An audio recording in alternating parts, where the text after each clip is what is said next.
상속과 관련해서 획기적인 판결이 하나 나왔습니다. 그래서 제가 보니까 40대 부부가 부모를 모시고 살면서 용돈을 자꾸 드렸는데 나중에 그 집을 물려받을 때 증여세가 나오니까 소송을 했는데 대법원에서 이 부부가 이겼습니다. 예. 집을 그러면 부모님한테 생활비를 드리면 나중에 부모님 집 받을 때 세금이 없어지는 겁니까?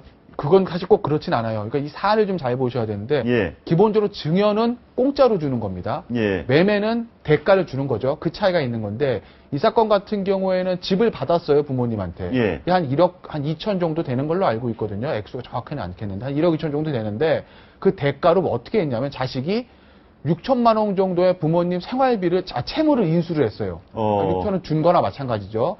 그리고 매달 120만 원에서 130만 원 정도를 꼬박꼬박 생활비를 보냈어요. 근데 그 생활비 보낸 거 다 합쳐보니까 그것도 한 5, 6천만 원 정도 돼요. 예. 그러면 사실은 1억 2천만 원 집 받고 생활비 준 거, 그 다음에 채무 인수한 것까지 하면 금액이 거기 동일하거든요. 그렇기 때문에 대법원에서 야, 이거는 공짜로 받은 게 아니라 정당한 대가를 준 거 아니냐, 매매와 마찬가지 아니냐, 이렇게 해서 증여세를 취소한 거거든요. 이건 그런 사정이 있었던 거지, 만약에 부모님한테 한 뭐 3, 4, 5억짜리 집을 받고 한 달에 뭐 한 50만 원씩 좀 드렸다. 그럼 사실 그 액수를 더해보면 대가가 맞지가 않거든요. 그런 상황이라면 증여세 부과할 겁니다. 이걸 일반화시킬 수 있는 문제는 아니에요. 다만 예를 들어서 집에 부모님 3억짜리를 받았습니다. 근데 제가 그동안 드린 용돈을 다 합쳐보니까 1억 5천쯤 된다. 그럼 받을 때 증여세를 내더라도 1억 5천만 내야 되는 거 아닙니까? 아, 그건 그럴 수가 있겠죠. 예. 내가 1억 5천 정도를 들었다. 채무 부담도 하고 다 한 거 보니까 부모님한테 받은 집 대가 한 80% 정도는 내가 드린 것 같다라고 하면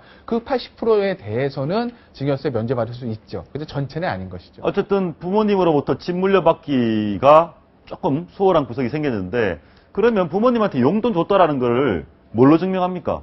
결국은 이제 계좌죠. 계좌. 예, 그러니까 통장으로 꼬박꼬박 이 사건 같은 경우에는 다 계좌 기록이 있었고 그것도 일정한 날짜에 들어갔거든요. 부정기적으로 예. 들어간 게 아니라. 그러니까 그걸 법원에서 전부 다 인정을 해준 거예요. 아니 근데 뭐 부모님한테 용돈 드릴 때 봉투에 뭐 이렇게 써서 드리는 게 좋은데 그걸 어떻게 기록으로 남깁니까?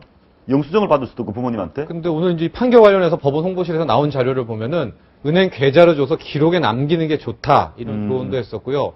뭐 앞으로 얼마를 하겠습니다. 이 집 관련 뭐 그런 계약서까지도 쓰는 것이 향후 증여세 관련한 분쟁을 줄이는데 매우 좋다라는 얘기를 오히려 법원 측에서 하고 있으니까 부모 자식 간에도 봉투보다는 이제 계좌를 좀 이용한다든가 계좌를 이용한다. 기록에 남는 그런 지원을 하면 좋을 것 같아요. 알겠습니다. 이러다가 부모님한테 용돈 드리고 영수증 받아야 되는 시대가 오는 건지는 모르겠습니다.